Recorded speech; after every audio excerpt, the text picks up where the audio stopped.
He didn't carry a gun. He never stormed a beach. He never wore a uniform or raised a flag.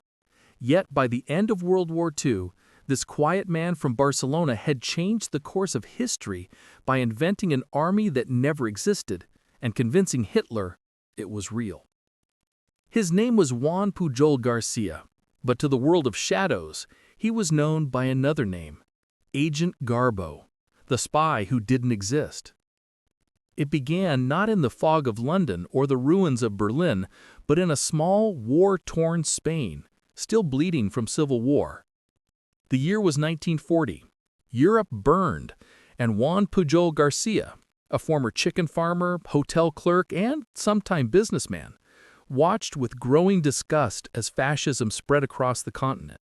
He had seen what tyranny looked like. He had lived through the Spanish Civil War, where brother turned on brother, and propaganda turned truth into ash.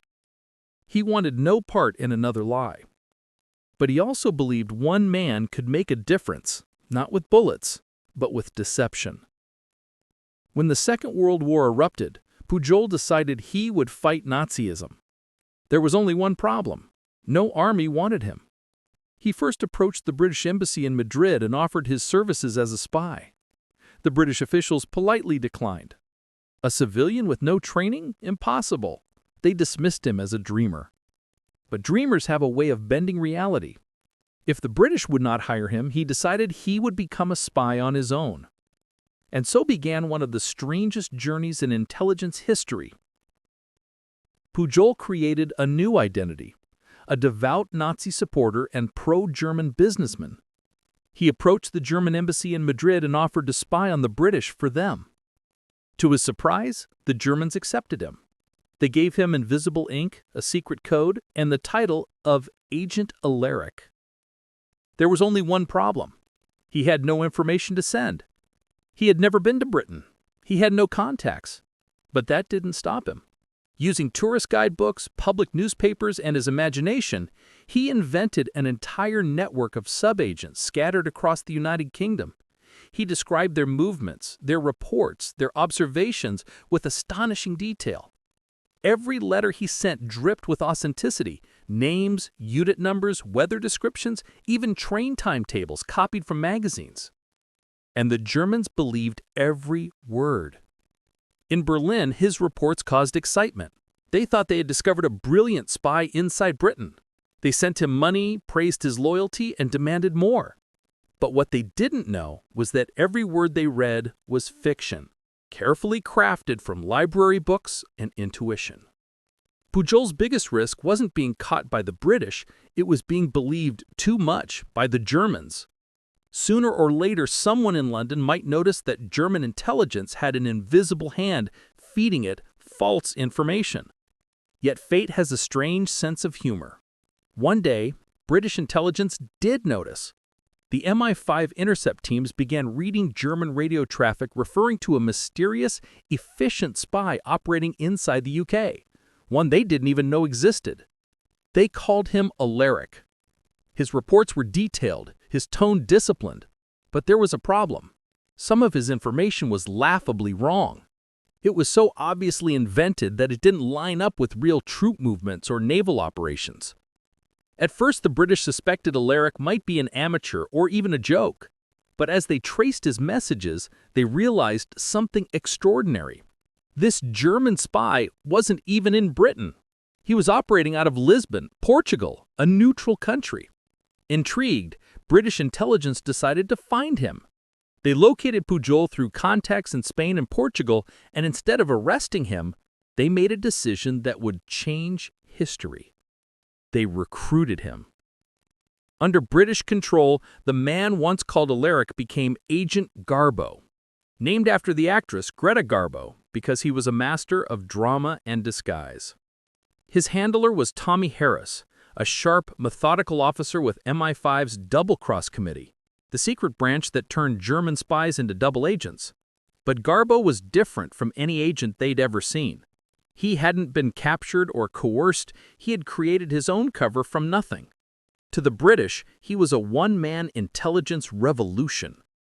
From their secret headquarters in London, Harris and Garbo began building what would become one of the most elaborate webs of deception in modern warfare. Together, they designed an imaginary network of 27 subagents, none of whom existed outside Garbo's typewriter. There was the Welsh nationalist, a sailor in Glasgow, an American sergeant stationed in England, an aristocracy in Scotland, and even a typist in London. Each had a backstory, a voice, and a writing style. Garbo tracked their lives in notebooks, recording birthdays, illnesses, promotions, and even romantic troubles to make them seem real. Every letter he sent dripped with authenticity, names, unit numbers, weather descriptions, even train timetables copied from magazines. And the Germans believed every word. In Berlin, his reports caused excitement. They thought they had discovered a brilliant spy inside Britain. They sent him money, praised his loyalty, and demanded more. But what they didn't know was that every word they read was fiction, carefully crafted from library books and intuition. Garbo's biggest risk wasn't being caught by the British, it was being believed too much by the Germans. Sooner or later, someone in London might notice that German intelligence had an invisible hand feeding it false information. Yet fate has a strange sense of humor. One day, British intelligence did notice. The MI5 intercept teams began reading German radio traffic referring to a mysterious, efficient spy operating inside the UK. One they didn't even know existed. They called him Alaric. His reports were detailed, his tone disciplined. But there was a problem. Some of his information was laughably wrong. It was so obviously invented that it didn't line up with real troop movements or naval operations. At first, the British suspected Alaric might be an amateur or even a joke. But as they traced his messages, they realized something extraordinary. This German spy wasn't even in Britain. He was operating out of Lisbon, Portugal, a neutral country. Intrigued, British intelligence decided to find him.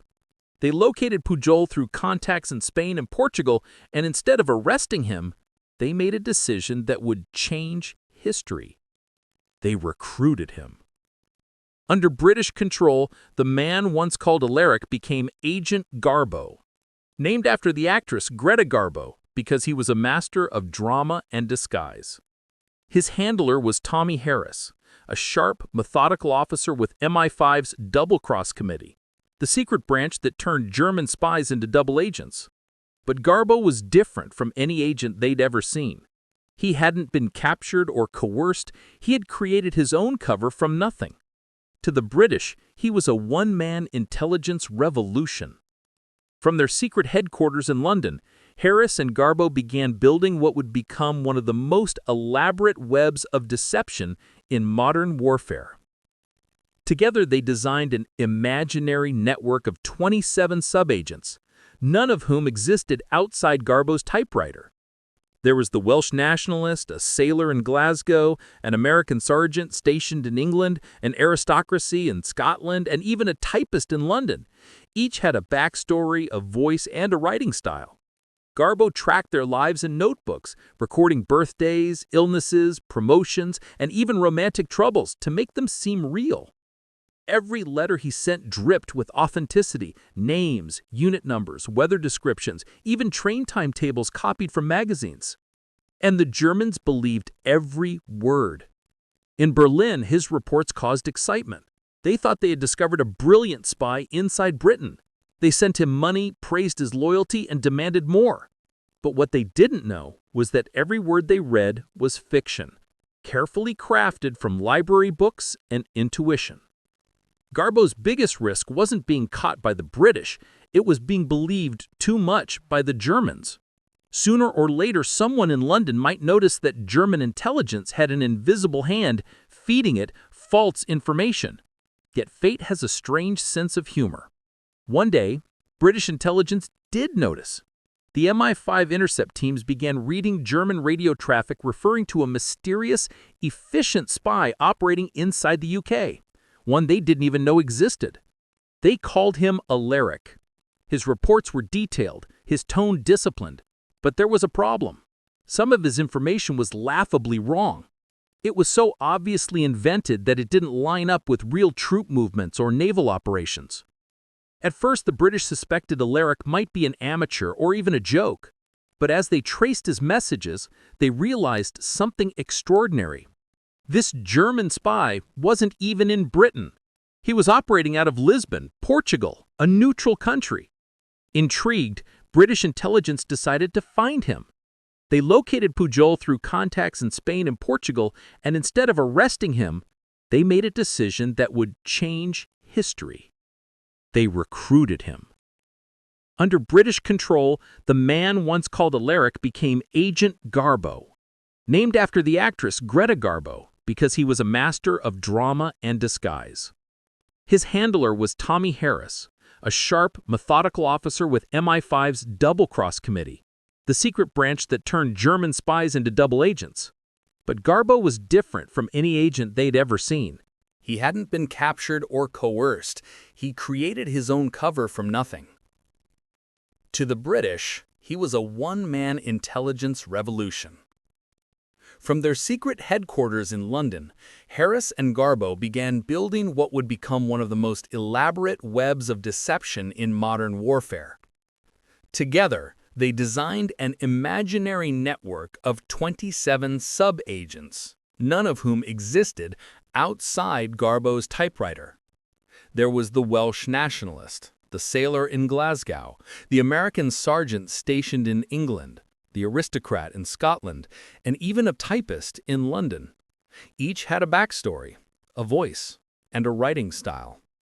Garbo tracked their lives in notebooks, recording birthdays, illnesses, promotions, and even romantic troubles to make them seem real.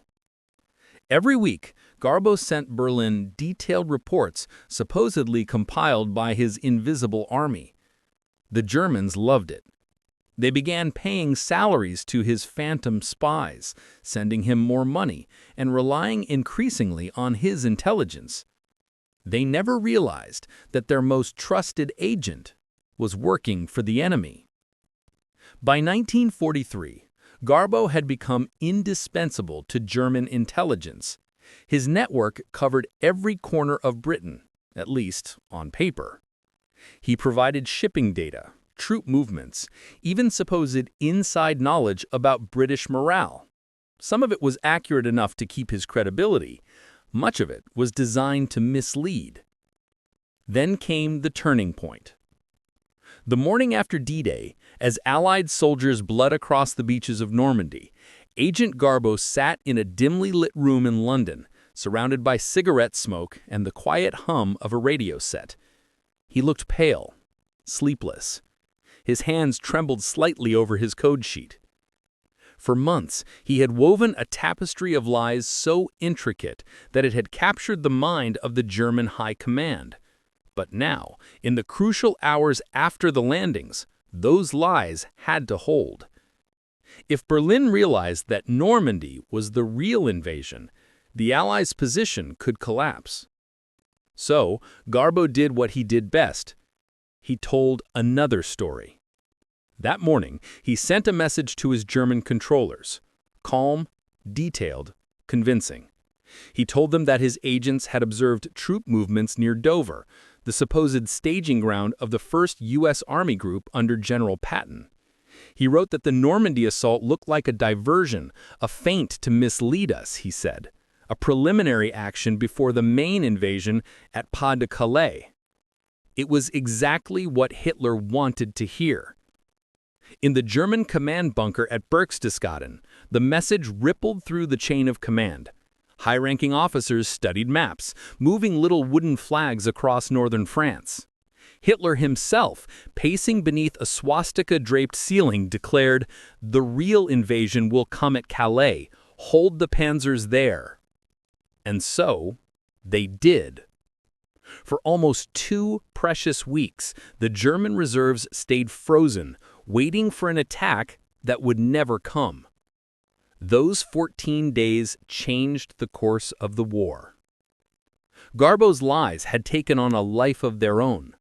Every night, he and his MI5 handler, Tommy Harris, composed new messages, coded, disguised, and transmitted through a German-approved radio link that MI5 secretly monitored. The work was suffocating. They couldn't afford a single inconsistency. Every sub-agent in Garbo's fictional network had to stay alive in the reports, each with believable movements and motives. If one agent suddenly vanished without explanation, Berlin might suspect something. So Garbo kept his ghosts busy. The sailor in Glasgow, reporting on Allied convoys. The typist in London describing troop morale. The aristocrat in Scotland attending secret meetings. The irony was chilling. Hitler's most trusted spy network existed only inside one man's imagination. Even more astonishing, the Germans paid salaries to these imaginary spies. Money flowed from Berlin to Lisbon, then to London, where MI5 collected it. Garbo would thank them politely in coded messages for their generosity, even listing expenses for travel, food, and medical care, all for agents that had never lived. It was performance art turned into warfare. But behind the brilliance, the strain grew unbearable. Garbo rarely left his apartment. He slept irregularly, ate poorly, and chain-smoked until dawn. He felt both powerful and imprisoned, a man whose every breath depended on a lie. Sometimes he told Harris that he dreamed of the people he invented. He said, "They talked to me, as if they were real."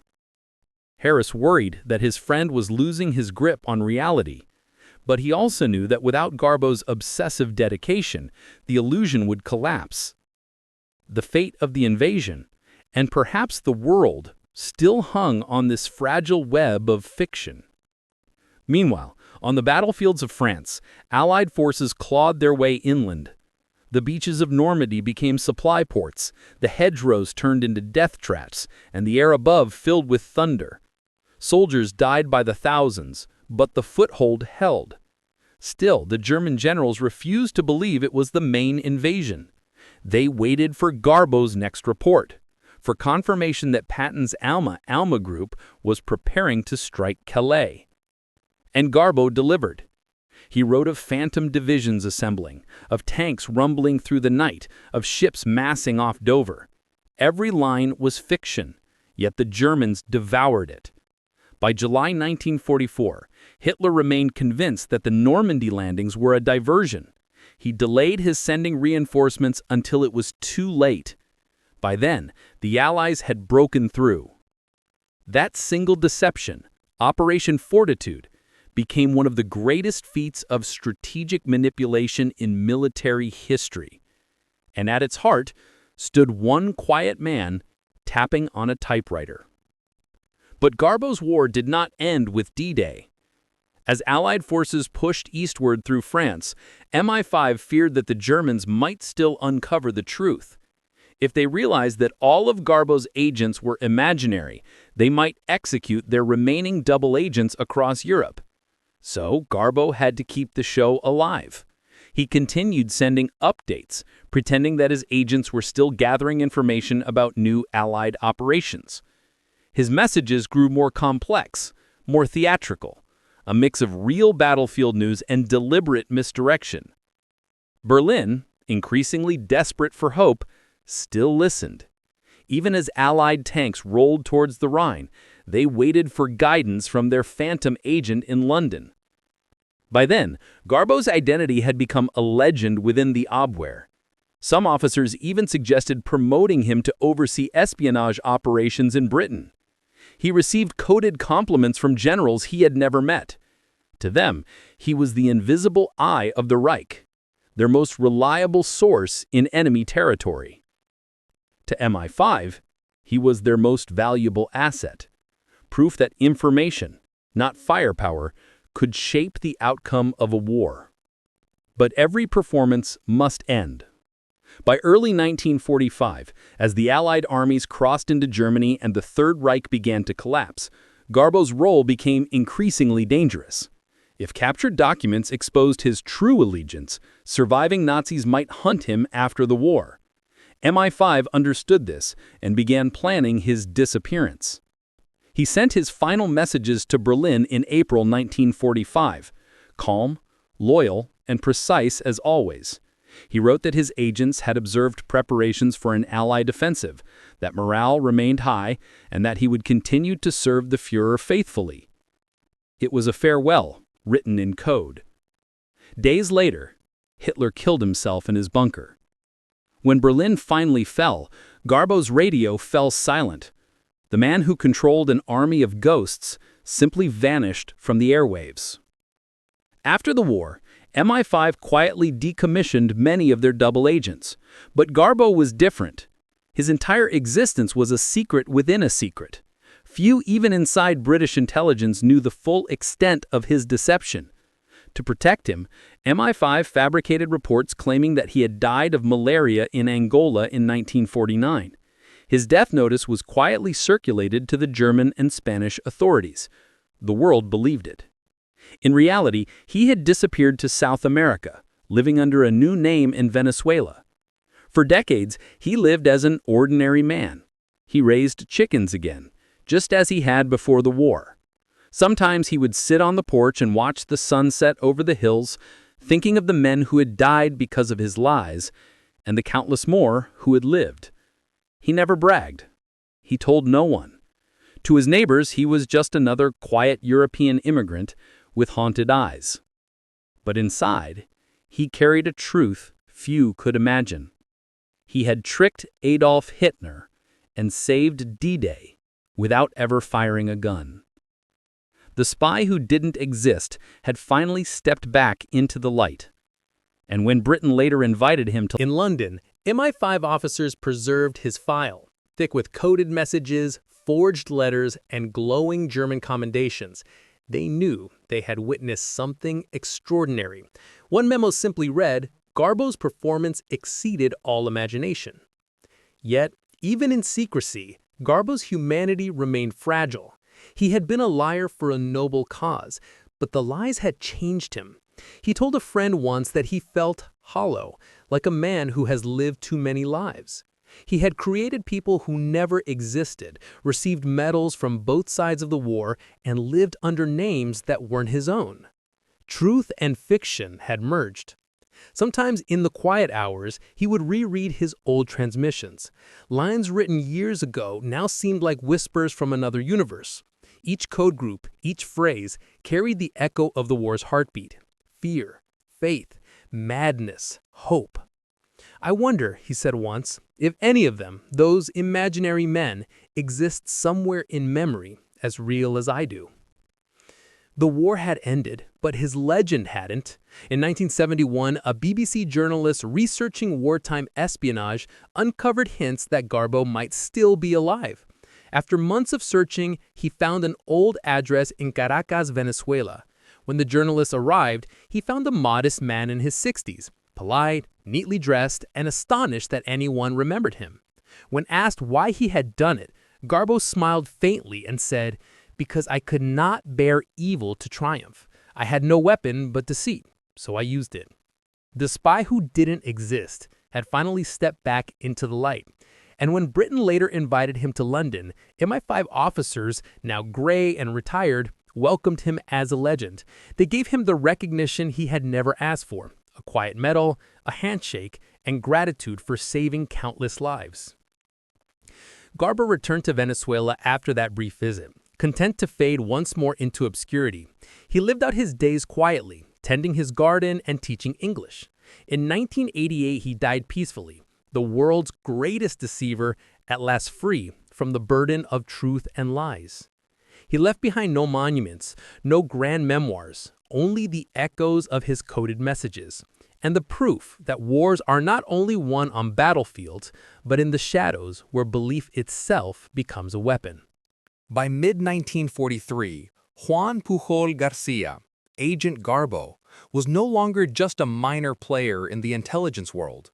He had become the linchpin of one of the most audacious deception operations of the Second World War. The Allies were now planning something massive, something that would change the course of the war forever. They called it Operation Overlord, the invasion of Normandy. D-Day, And Garbo would be the ghost in the machine that made it possible. But let's rewind for a moment. Before Normandy, Garbo had to prove himself completely trustworthy to his German handlers. MI5, the British intelligence agency running him, crafted message after message filled with subtle brilliance. Garbo's fictional network of 27 agents continued to grow. Each one had a backstory so rich that even other Allied officers sometimes thought they were real. There was a dock worker in Liverpool, an airman stationed in Scotland, a widow who ran a boarding house near an airbase, a sailor with a grudge against the Americans. Every one of them served a purpose: to create noise, confusion, and most importantly, credibility. Garbo's genius wasn't in military tactics, it was in psychology. He understood people, especially the fear-driven logic of totalitarian minds. He knew the Germans respected detail, procedure, and devotion, so he wrote reports that sounded fanatically loyal, painfully bureaucratic, and always slightly self-sacrificing. He once apologized to his handler for not reporting sooner because one of his fictional agents had fallen ill, describing the man's symptoms and recovery as though it were real. The Germans, touched by his dedication, even sent extra funds to help. Of course, the money went straight into MI5's coffers. By now, the Abwehr, the German military intelligence, considered Garbo one of their most valuable spies in Britain. They didn't just trust him, they revered him. Berlin awarded him the Iron Cross, one of Nazi Germany's highest military honors. The irony was breathtaking. A medal from Hitler himself given to a man working for the British to deceive the Reich. As 1944 dawned, the Allies faced their greatest challenge yet. They needed to convince Hitler that the upcoming invasion would land not in Normandy but elsewhere, specifically at Pas de Calais, the narrowest point between Britain and France. The operation to achieve this deception was called Operation Fortitude. Its success depended entirely on the illusion of truth. And at the center of that illusion stood Garbo. Every night, he and his MI5 handlers crafted intricate reports. They described non-existent troop movements, fake supply shortages, and fictional divisions supposedly gathering in southern England. The pièce de résistance was the creation of an entirely imaginary army group, the first U.S. Army Group, commanded by none other than General George S. Patton. The Germans considered Patton the Allies' most aggressive and capable general, so it made sense he would lead the main invasion. Garbo's role was to confirm this false intelligence from the inside. Through him, Berlin received telegrams and letters describing how the fictitious army was preparing for an assault across the Strait of Dover. He even reported on Allied air reconnaissance, troop morale, and coordination between British and American forces. The Germans lapped it up, believing every word. But here's what made Garbo's deception truly masterful: timing.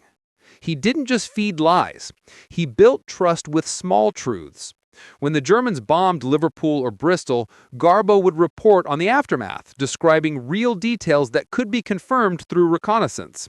It was enough to keep his credibility spotless.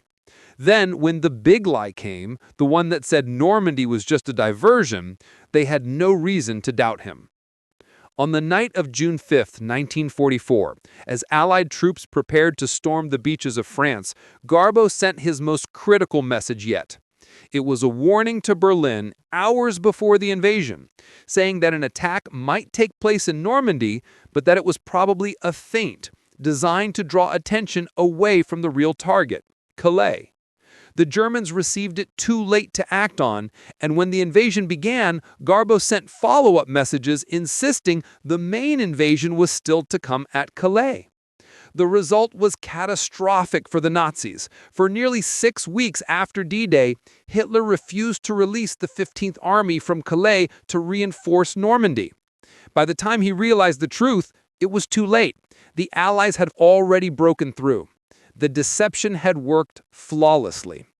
The man who had once been dismissed as a dreamer, a failed businessman, and a would-be spy had now shaped the course of the greatest military invasion in history without ever firing a gun. But success brought new dangers. Garbo had to maintain the illusion until the end. He couldn't afford a single misstep. If the Germans ever realized they'd been tricked, it could unravel everything. MI5 continued the charade for months, sending fake casualty reports and updates from Garbo's network to Berlin, even as Allied troops pushed across France.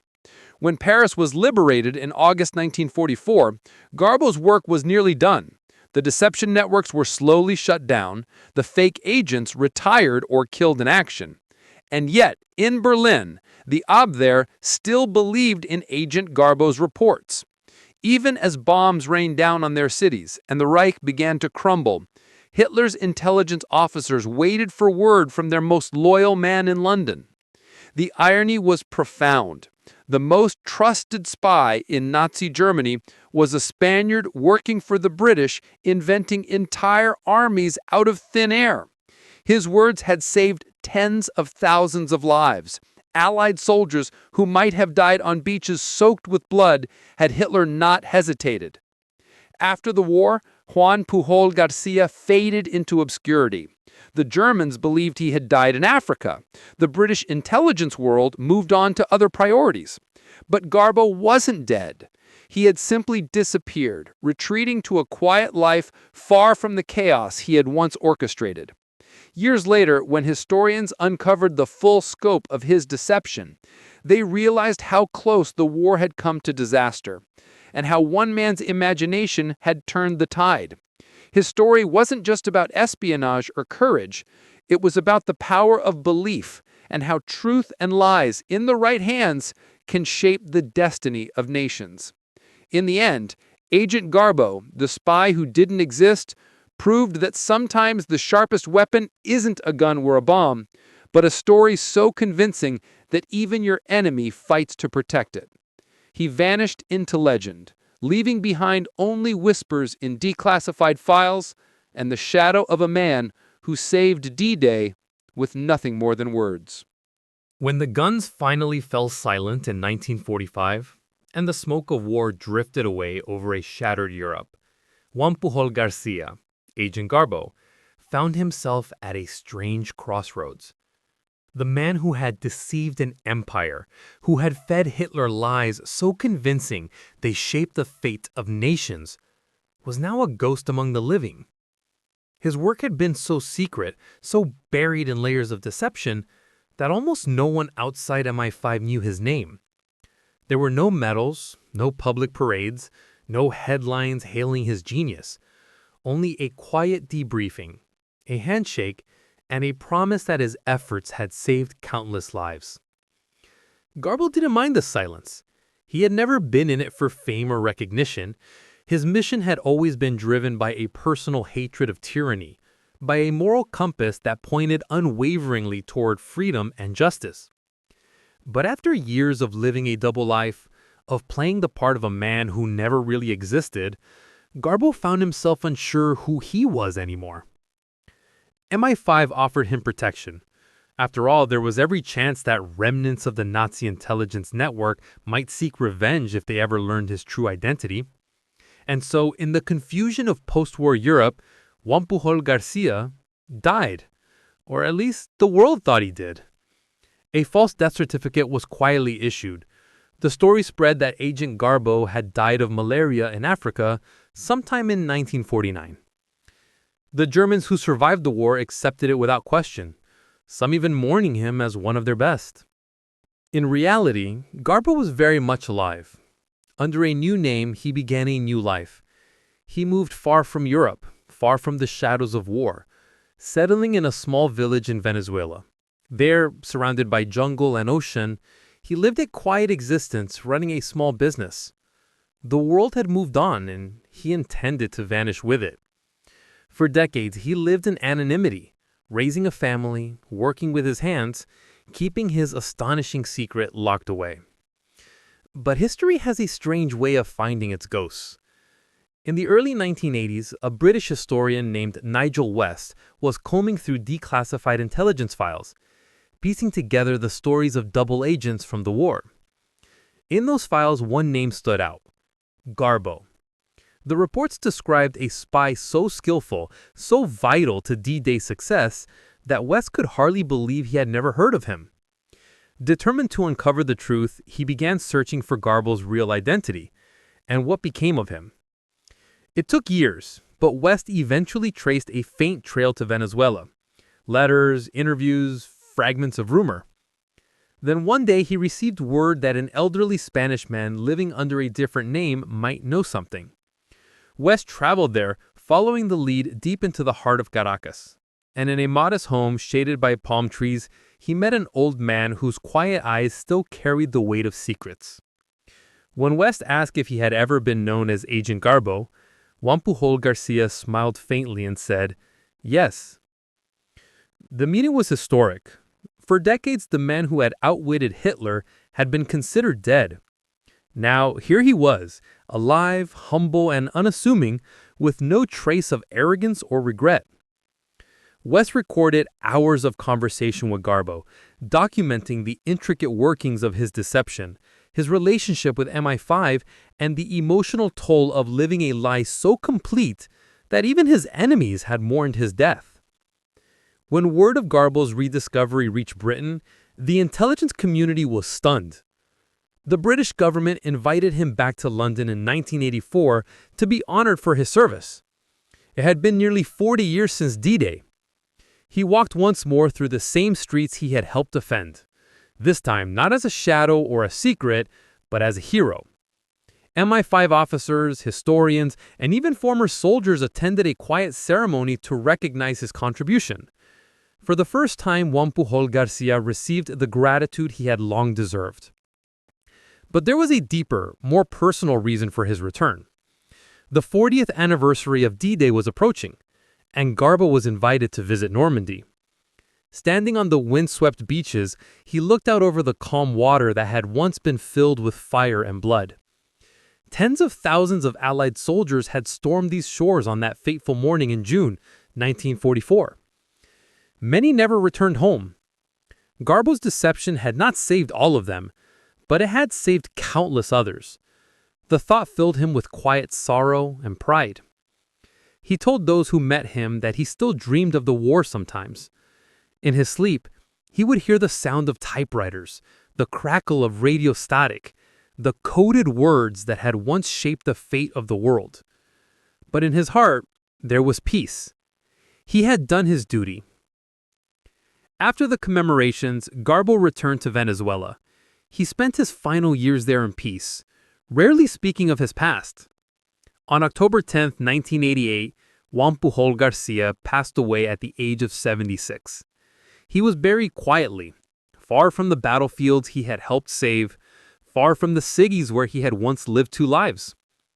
And yet his legacy endures, not in monuments or museums, but in the invisible fabric of history. He proved that intelligence could win wars just as decisively as armies, and that courage could take many forms, sometimes silent, sometimes unseen, but no less powerful. His story reminds us that war isn't only fought on the front lines, it's fought in the shadows, in the whispers, and in the unbreakable belief that truth can be used to defend humanity as surely as steel or fire. And maybe that's why his codename, Garbo, was so fitting. Greta Garbo, the famous actress he was named after, was known for her ability to play many roles, to inhabit any mask. Juan Pujol Garcia did the same, but not for applause, for peace. As one intelligence officer later wrote, he was the man who fooled Hitler, saved D-Day, and then disappeared. Agent Garbo, the spy who didn't exist. The man who won a war with lies so brilliant they became truth. The man whose silence still echoes louder than the guns he never fired.